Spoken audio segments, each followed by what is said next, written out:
5-1, playing against Austin Walker, who is playing a very straightforward deck here in green-red Devotion. Yeah, main deck Ugin, main deck Crater's Claw, so some different numbers here, but much the same recipe. We're underway here in round number 7 from Worcester. Patnode will start off with the Temple of Malady. Top card goes to the bottom.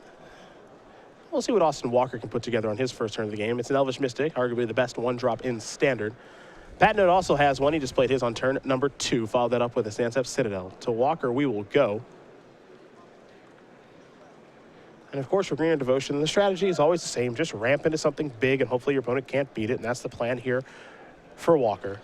And this is a matchup where the 2 copies of Mogus Marauder is going to be very reliable for Patnode as a way to win the game. I think this matchup is challenging for Green Devotion as they don't kill particularly fast, and they don't have a lot of workarounds for the rally kill. For Walker, a Courser of Crewfix, head back Patnode's way. He played a Sansep Citadel, now he'll play a copy of Fleshbag Marauder. Fleshbag pretty good here no matter how you slice it. Yep. And we'll see what Walker does want to sacrifice. Patnode already sacrificing the Fleshbag Marauder. It looks like Elvish Mystic will bite the dust. Which I'm sure Patnode is happy with. I think he's probably happier just playing a slower, more value-driven game because that's something where Abzan Rally is at its best. What he's got to be really concerned with is just Walker getting out in front of the board and killing him before Patnode can get a shop set up. So I'm sure Patnode is happy with that decision from Walker. He doesn't want to see a card like Ugin enter the battlefield, which is on top of Walker's deck right now. The follow-up here for Austin is a copy of Sylvan Carry added. Courser of Crewfix will come into the red zone. Patnode's going to fall down to 18. Patnode will untap. We know he's got a copy of Eclectic Company in hand. Picked up a copy of Windswept Heath for the turn. And he'll play the Windswept Heath. He'll sacrifice that. Forester Plains on the way here for Nicholas. Considering a basic Plains, and that's what he'll search up. Perhaps it's time for a main phase copy of Eclectic Company so he can hit maybe those 2 of those Edict effects. We'll see. It'll be an Elvish Mystic. And the mana left over to cast one of the 2 Eclectic Companies in hand. Now it's time to take a look at the top 6 and take 2 creatures with converted mana cost 3 or less. Place them on the battlefield, assuming that Patnode's able to find 2. Consult the grip before making his decision. Does have Shaman of the Pack over there and an Elvish Mystic, so Shaman of the Pack will trigger. And this is more of an Elves version of this deck, though it is in Abzan colors. Different than what Ray Todic won the tournament with, that's for sure. Mm-hmm. Yeah, the Shaman of the Pack gives this deck the ability to kill in spots where the opponent can block through the Husk Mogus Marauder kill, or if they've been sandbagging a lot of removal spells. This gives you a way, if you have a big rally, to be able to win the game without having to use the combat step. You can also just get beatdown draws with this deck. Husk, Shaman of the Great Pack, Eclectic Company, you can, you know, it's not the primary game plan, but you can definitely kill people with that mixture of cards. Oh, you can definitely play a normal game, for sure. That could be the plan here.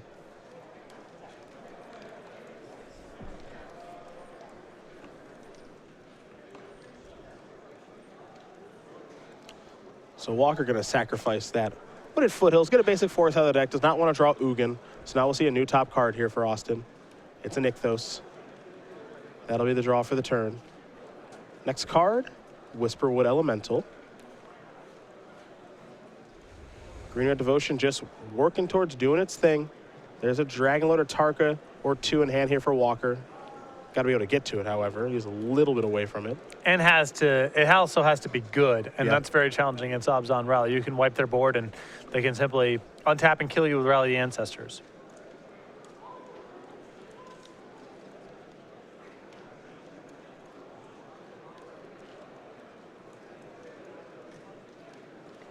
Walker will just pass the turn back. We had Patnode's way. Patnode ready to draw.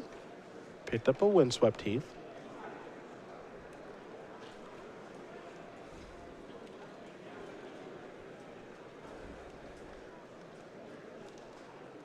Curious to see what his turn will bring. We know there's another Eclectic Company over there, but that could mean really anything. Looks like he's going to start with a Windswept. He's sacrificed that, go down to 16. Forester Plains coming from Patnode. Get a basic forest.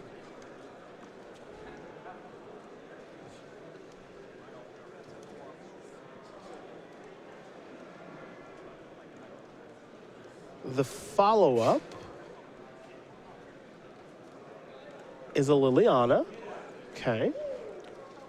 Liliana pretty nice here. If Patnode can set this all up in one turn, as he can rebuy the Fleshbag Marauder. That's another removal spell. Yep.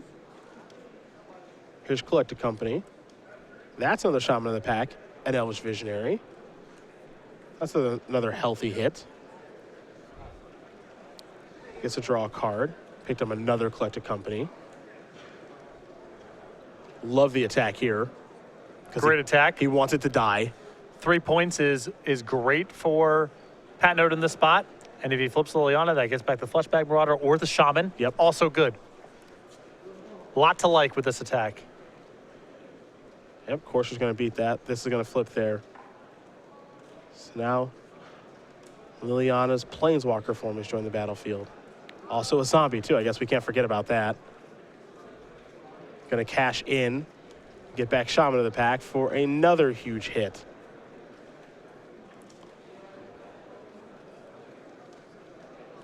It's a very impressive dimension to this deck. Yeah. Patnode hasn't found Rally or Nantuko Husk and might just be able to win the game off of going wide and generating some Shaman triggers. Yeah, it's just been Collected Company and kind of playing like a Black-Green Elves deck, Yeah. really. It's been very impressive.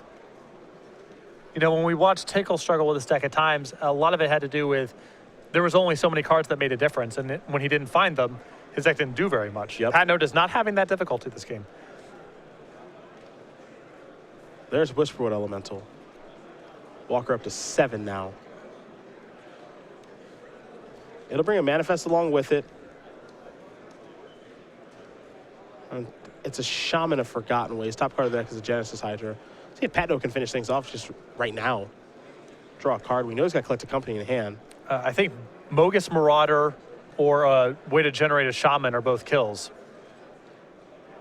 Oh, this is an attempt to do so. Take a look at top 6. Don't think it worked out this time. Fleshbag Marauder and Elvish Mystic are okay, but not exactly what the doctor ordered. And actually, it's a Merciless Executioner, but all the same. I mean, knocking a blocker out from Austin's side is not bad here when Patnode is probably just trying to attack, untap, and attack again.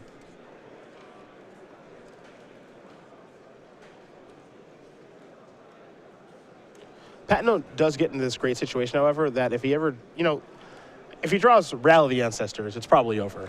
Yep. Because he gets to send in the Shaman of the Packs, and he gets to send in all this stuff, and then if I ever draw Rally, well, I get to return all my stuff, triggers, and all that jazz. So here come your blocks.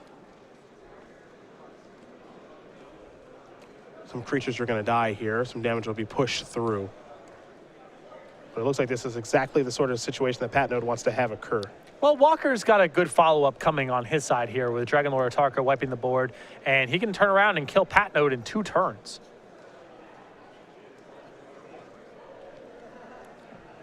There's a Satyr Wayfinder. Going to turn over a couple of cards. No land to be found. Walker is down to 2. But this Dragon Lord Atarka from Walker can put Patnode on basically rally or bust. Yeah, that's the scary part of things. Because Nykthos is plus mana right now. It's only +1, but it's plus mana nonetheless.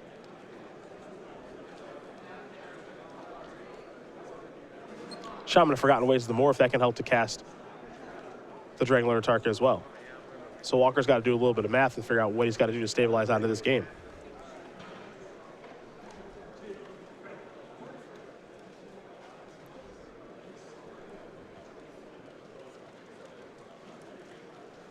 Well, I think you can, if you want to, on Walker's side, I think you can knock out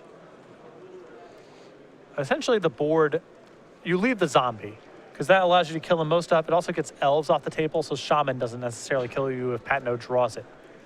You have Dragon Lord Atarka back to block, so you're not going to die, and you're at 3, and there's only a zombie for you to worry about.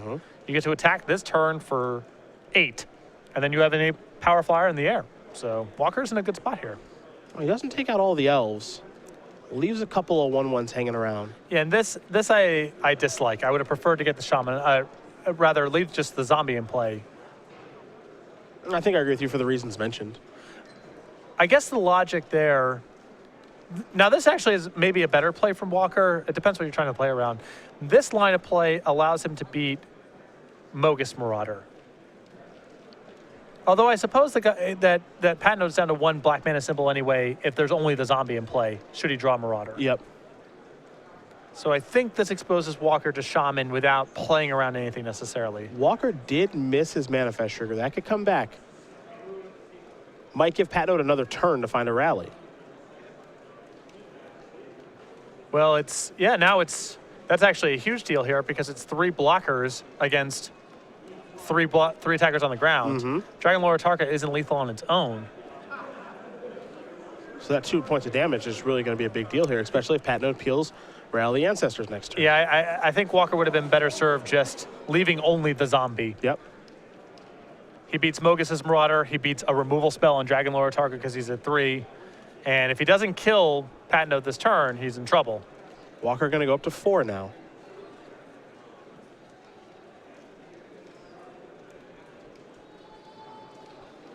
Here's a bunch of mana. What's this? Genesis Hydra, perhaps? Yep.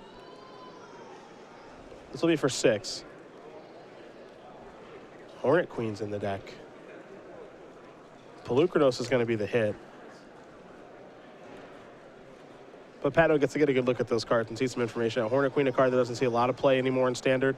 That's hiding out in Walker's deck, so got to be a little worried about that. And the morph here from Patnode is Grim Horror Specs. Oh, so perhaps we're going to draw a few cards.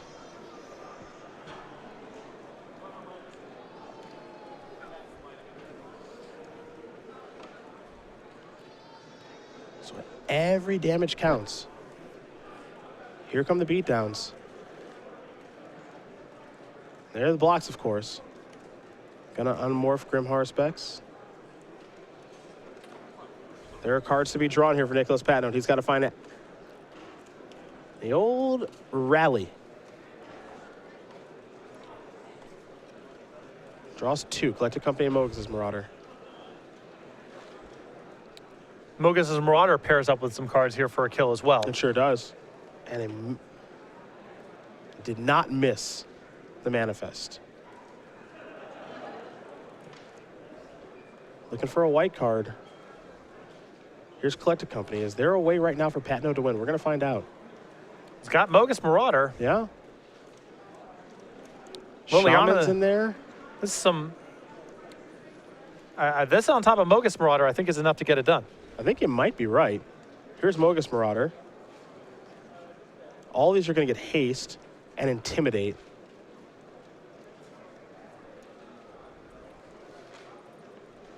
Yeah, 3 attackers. Well, intimidate says you can be blocked by. Walker's at 3, and there's 3 creatures attacking against. Oh, excuse me. The green creature can still block. Yeah, so the green creature can block, and then he can block a manifest. Can a manifest creature block an intimidate creature? Maybe I'm wrong about that. I think actually intimidate's that and artifact creatures. Excuse me, that's different. Okay, so Mogus Marauder are going to get the job done here for Nicholas Patnode. He does win game number 1 here over Austin Walker. Abzan Rally up a game over Green Red Devotion. Yeah, Walker gave him there. I think Walker gave him an extra turn there. He did. That he didn't have to give him, and Patnode was able to capitalize. To the sideboard we're going to go. We'll take a look at Austin Walker and his Devotion deck. You'll find 3 Nihilus Disciples, 2 Arbor Colossus, 2 Nissa World Waker, a See the Unwritten, a Gaia's Revenge, a Reclamation Sage, 2 Roast, 1 Crater's Claws, and then 2 Unravel the Aethers. Not a lot to see here. I like the cards that allow Walker to win faster in games that aren't that interactive. I think the extra copy of Crater's Claws is good here. I like the copy of See the Unwritten, but all the cards that play to the board here are not very powerful. I guess the 2 copies of Roast is acceptable. Patnode plays enough random creatures, but Walker doesn't really want to play that long of a game or that controlling of a game because Patnode with Rally of the Ancestors just has a better trump, even if Walker is able to keep the board contained. What do we see in Patnode's sideboard? 2 Dromoka's Commands, 4 Cleric of the Forward Order, 3 Thoughtseize, 3 NFNs of the Foremost, 2 copies of Murderous Cut, 1 Hidden Dragon Slayer. I think you're going to see the 2 Murderous Cuts, the Hidden Dragon Slayer, and maybe the Thoughtseizes come in.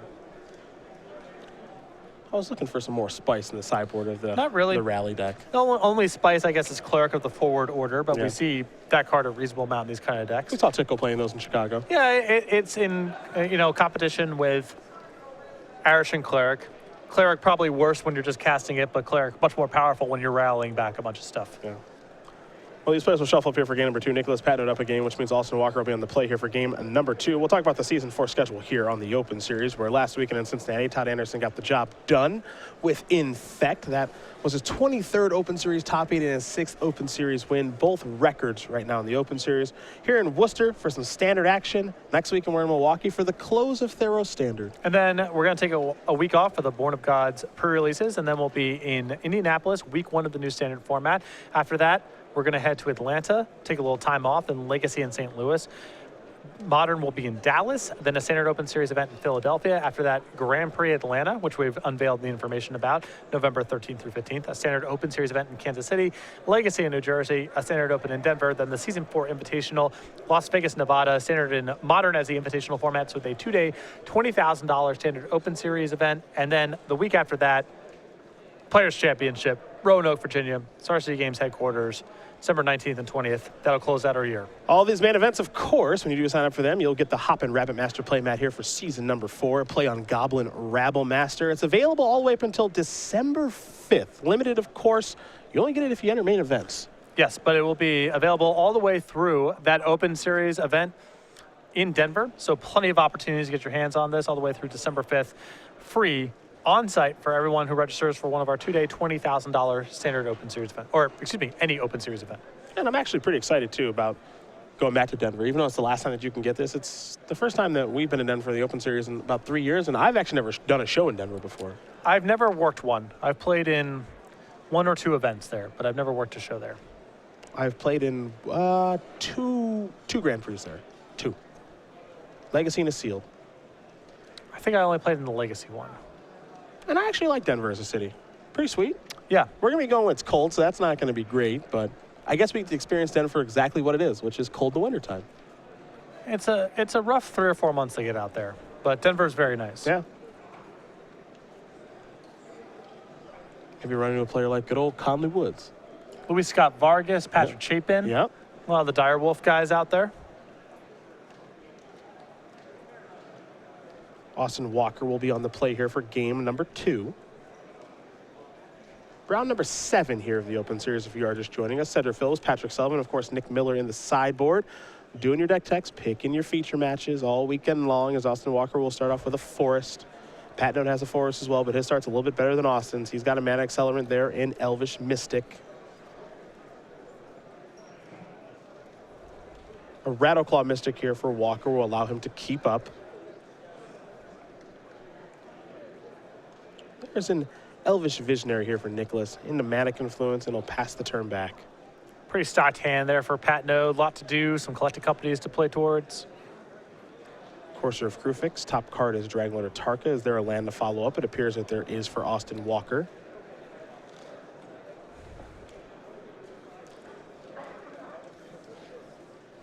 We'll go with a Wooded Foothills. Trigger the Courser, pass the turn back. We'll see if he wants to shuffle with the Foothills or not, as Dragonlord Atarka is actually a pretty powerful card in this matchup if you can get to it. Almost won him the game last game. It's a very good clock, and that's something that Green Devotion needs in this matchup, because even with a lot of removal spells, they can't hold on to the game forever. Grim Horrorspec's going to come down here for Patnode. Looks like he's having a few mana issues, so might just have to pass the turn back now.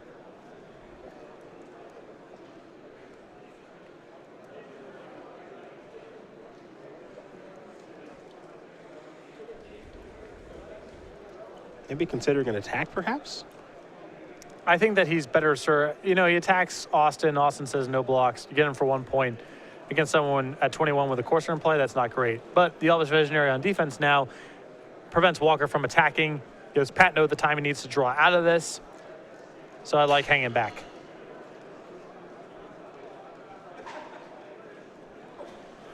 Well, decided he did want to draw Dragonlord Atarka, and truthfully, it is pretty hard to pass that card up, so understandable. With Patnode floundering a little bit, and you know, it could lead to a spot where all Patnode can really do is put creatures on the battlefield, and then Dragonlord Atarka gets everything. Basic mountain here for Walker. Now, okay. Jill Lissette style over here. Okay, what do we think about this mountain? It's not great. What's that from? revised. Okay. My first set. Just sticks out like a sore thumb. It's possible because, you know, there's one in the deck and you want to use foothills to go get it, that you want to put a white border one in so it's easier to spot. I don't buy it. I've heard this excuse before in the past. As have I. Just trying to give some people the benefit of the doubt over here, even though people rarely deserve it. Personal feelings shining through the broadcast right now. Ooh, Patnode got paid off.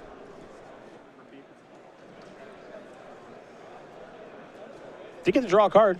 I'm not a big fan of that attack there from Walker. If Walker's going to win this game, it's by overwhelming him at some point with Dragon Lord Atarka. Letting him draw cards when he's choked on mana, I don't think it's worth getting the Visionary off the table. Well, he's worked his way into a land.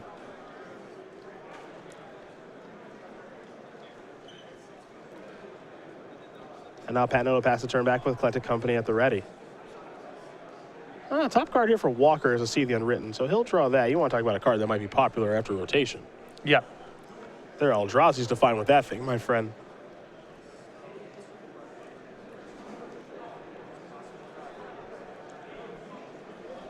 Walker going to generate some mana for a Dragon Lord Atarka. It's time to clean this board up. Deal some damage here, a little damage there.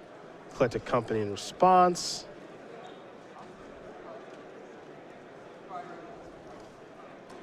See what Patnode's able to find.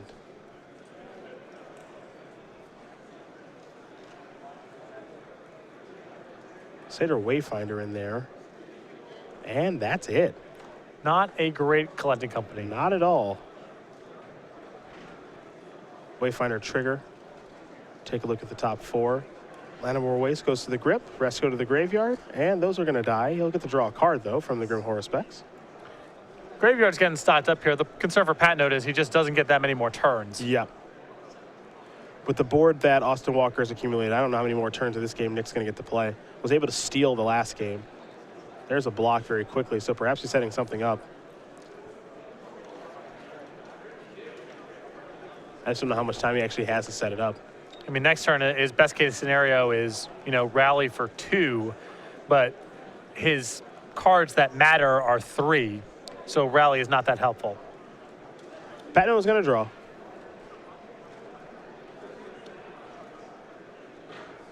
Land of War Waste is the land. He's staring at lethal this turn. Yeah, the issue is even if he collected, you know, Patnode's line I think that he would like from here is Collected Company for 2 chump blockers, untap, rally for 3, and kill you somehow. But I don't think he can. I think that if he Collected Companies into just 2 chump blockers here, he dies if Austin just goes attack you with everything. Yeah. Because he can block Whisperwood plus another 2-power creature, and I believe that's 14 coming across from all of Austin's other threats. Even an Ugin in hand right now for Austin Walker. He has it all. Coming into the red zone.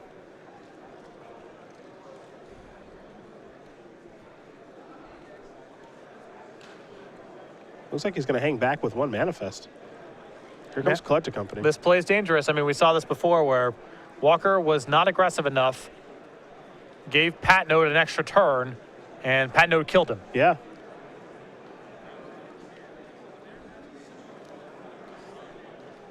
With 2 chump blockers here, 10 still comes across, so Walker can kill him with a post-combat Ugin.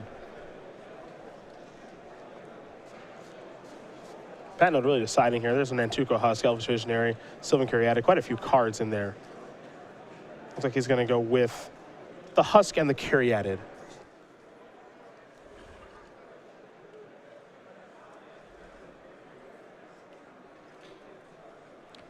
So Patnode falling to 3 here, I still think Ugin gets it done. Should be plenty of mana to cast it. Nykthos will generate a mana advantage. And now here is Ugin, and we're going upstairs with that, and that should finish things off here. And it does. So Austin Walker is going to win game number 2 here over Nicholas Patnode. Green Red Devotion, Abzan Rally getting ready here for game number 3. And that's what Green Red Devotion wants to do. That's a classic Green Red Devotion game. Well, Walker getting a pretty fast start that involves one of his good mid-range threats in Whisperwood Elemental playing towards Dragon Lord Atarka is a good recipe. Now, Patnode missed some land drops there, and if Patnode's able to hang back and chump block and build up his graveyard, a rally for 3 can still kill Walker even with the start that Walker had, but Patnode missed some land drops and was just short on resources there to be able to execute any sort of kill. He had that one hiccup with that turn without finding a land. Would have worked himself in Eclectic Company a little bit earlier and a bevy of other things, but that hiccup cost him. But he'll be on the play here for game number 3, which is a world of difference for his deck. Yes. And you have to imagine in the matchup as well. So these players will shuffle up and get ready to go. We're going to talk about the Star City Games newsletter right now. It's your source for Magic the Gathering news. It has been revamped, and best of all, it's free to sign up for. Yeah, all the best information about Star City Games, both the website and the events of the Open Series, are cultivated here in the newsletter. You get all the information about the goings-on of the Open Series, including a match of the week for you to watch. You get exclusive deck lists and advice from some of the premium columnists, and a free exclusive cardboard crack comic. Best of all, signing up for all of this is free over starcitygames.com/newsletter. Right now, our columnist that is being featured, Gerard Fabiano, G-Fabs himself. Very popular. Absolutely. Loves to brew, and if you're looking for sweet brews, especially with Battle for Zendikar, starcitygames.com/newsletter. So I've worked with Gerard for various Pro Tours and Grand Prix and so forth. He always has the right cards week 1. Whether or not they're in the right deck, that's a totally different conversation. But Gerard has some of the best instincts that I've ever seen when it comes to identify the best card or the most influential card in the new set. He picked up on Seder Wayfinder before basically anybody did. Really notable to me. There's a lot of, I'm going to date myself with some of the Pro Tour references here, some of the Grand Prix references, but if you're looking for someone's advice for what's the best card or the card I should be trying to build around week 1 of a new standard format, Gerard is better than anyone else that I've worked with. And I've worked with some really good people. The magical mind, Gerard Fabiano.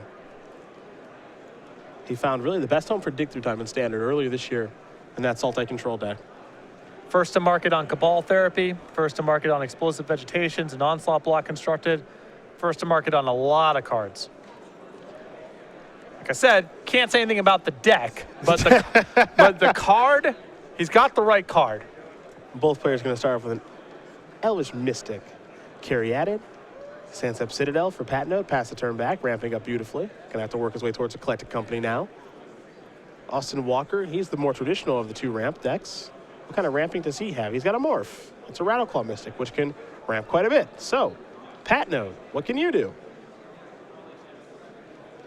Patnode looks like he can play a Seder Wayfinder. So, let's take a look at those top 4 cards. He'll take an Urborg. That'll be the land for the turn. The follow-up, Fleshbag Marauder. Oh, beautiful. Using every part of the Buffalo. Gets the land off the Wayfinder, sacks it to the Fleshbag Marauder.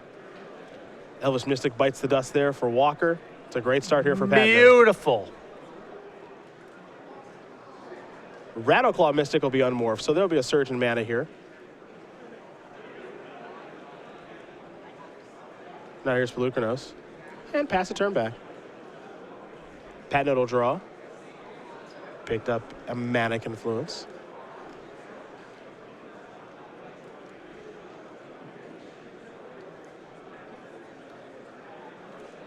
And there's an Elvish Mystic. Draw a card. Liliana.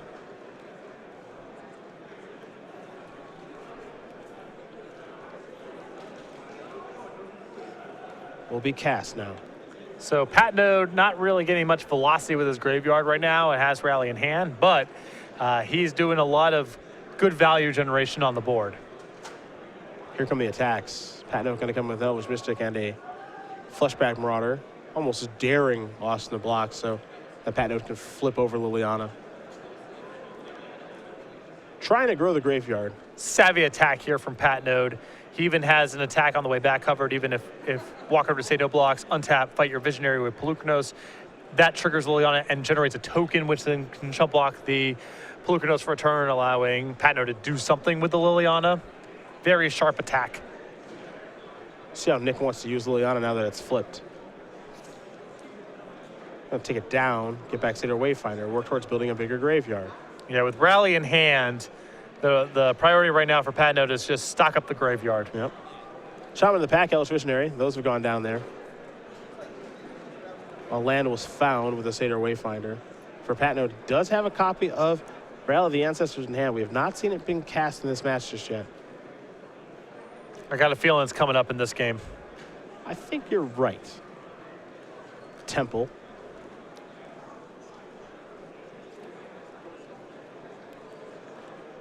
See where that top card goes. Gonna stay on top here for Austin Walker.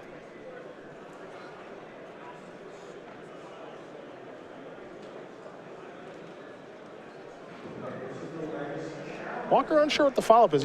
Oddly enough, even though it's Pelucranos in the battlefield, there's not a lot of mana to work with. The problem right now is that I don't think that Walker can win this game by managing the board at this stage or damage racing.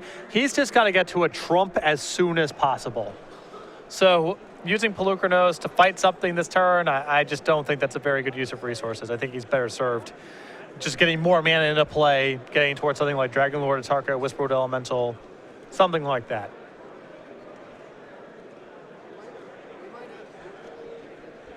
Well, there's a chump block. Just looking to build up a bigger graveyard for Rally. And Patnode is close enough to being able to rally at this point just because enough Visionaries, Wayfinders, and Shamans are in the graveyard where you can just do a little value rally here. And carry added, pass the turn back. Patnode will draw. Another rally.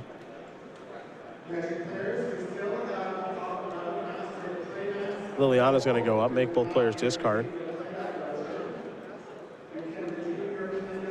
Patnode very ready to discard.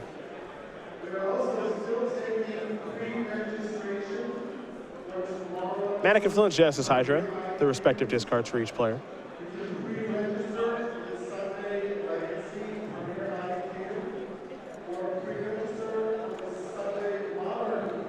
Patnode coming on in. This one's basically a freebie, this attack. I like it. Yeah, and Patnode is valuing these chip shots at this point very highly because he's setting up a non-infinite kill right now via Shaman and a bunch of elves in the graveyard. Forest the land here for Walker. 6 mana. It'll be a See the Unwritten with Ferocious. Well, okay then. This is exciting. This could be anything. Top 7 gets to take 2. Assuming he hits 2. Or excuse me, top 8, pardon me. 7 is dig through time, 8 is See the Unwritten.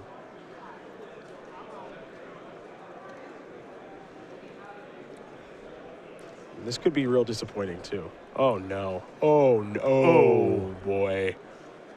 Oh. That's the worst See the Unwritten I've ever seen. Yeah. Oh my goodness. That is, if we had a sad trombone sound effect that we could pump in right now, we'd be doing it. Somebody call Xavier Woods. We need the trombone right now. That is, whew. That's tough. Horrible. That's tough. That's horrible. Can't even give Walker a courser, huh? No. Just nothing. I was so excited. Dragonlord Atarka plus anything. That Walker has this game completely swung around. Instead, that. Yeah. Whatever that was. Yeah. Worst of SCG Live. Yeah, that's saddest moments. Well, now Patnode doesn't even need to cast Rally of the Ancestors, which is what he was setting up because See the Unwritten missed so bad. So Patnode is holding off on Rally right now because he doesn't have a sacrifice outlet and Rally exiles. So he doesn't want to just get his graveyard back into play, not kill Walker, and then exile his whole graveyard and then have a leftover Rally. He can value Rally, and it's not bad in this spot. He does draw a bunch of cards and deal some damage, but it's probably short of killing Walker unless Patnode draws very well, so he's hoping to have a little bit more insurance. In the meantime, Patnode can just keep chipping away this way. These little hits, they add up.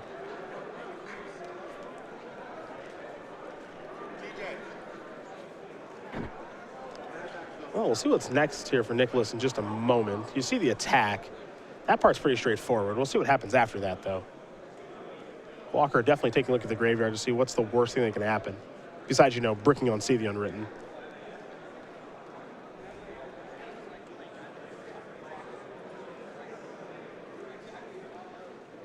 Polukranos is going to block the zombie. It looks like Elvish Visionary is going to jump in front of the Fleshbag Marauder.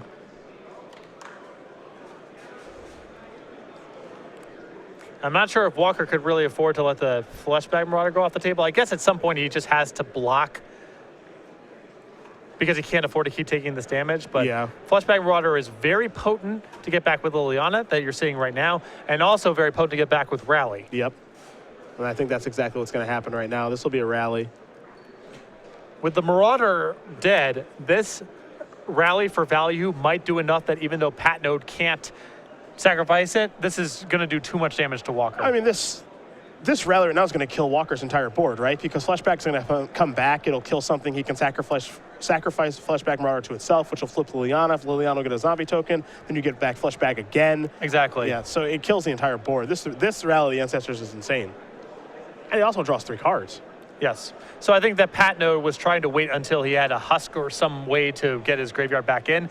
But this is just too juicy to pass up. He's going to draw a bunch of cards, deal a bunch of damage, kill everything Walker has. There's the 3 cards drawn. Cash it in. Bring it back. Sacrifice probably something else since that'll hang around, but sacrificing that is fine too. And pass the turn back. There's also a Shaman of the Pack hanging out in there too. That domed Walker for quite a bit. That's why he's down to 7. And Green-Red Devotion is getting neutralized here. I think Patnode did a very good job of putting Walker in the squeeze there.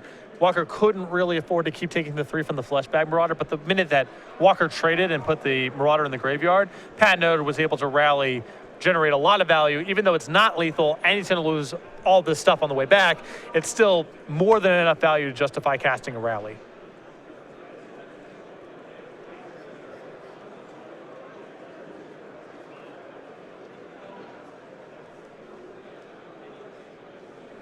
That's an Elvish Mystic.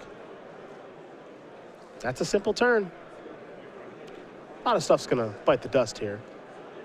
Going to float 2 green will Patnode with the Exile trigger on the stack. That might be to just cast Collective Company right now. That's exactly what it's going to be because he can hit Husk. Yep. And Husk allows him to sacrifice everything. And he did hit Husk. So very nice sequencing here from Nicholas Patnode. Oh, and a Grim Horror Specs to boot. Okay. No, this deck looks good. It looks really good. Ow. Eat it all. Draw yourself some cards, Nicholas Patnode. You deserve it. 6 of them. And go to the draw step. Because, sure, why not? Another card would be nice. A land for the turn. It's a forest here. I mean, he can rally for 3 again. So that should do it. I think that might be a W. He's got Shaman, a bunch of elves. He's got attackers left over too. Very true. There is the Rally Ancestors. And that is going to do it. Nicholas Patnode going to win this match here over Austin Walker, 2-1. Obs on Rally, looking very impressive here over Green-Red Devotion. And for Patnode, he moves on to 6-1.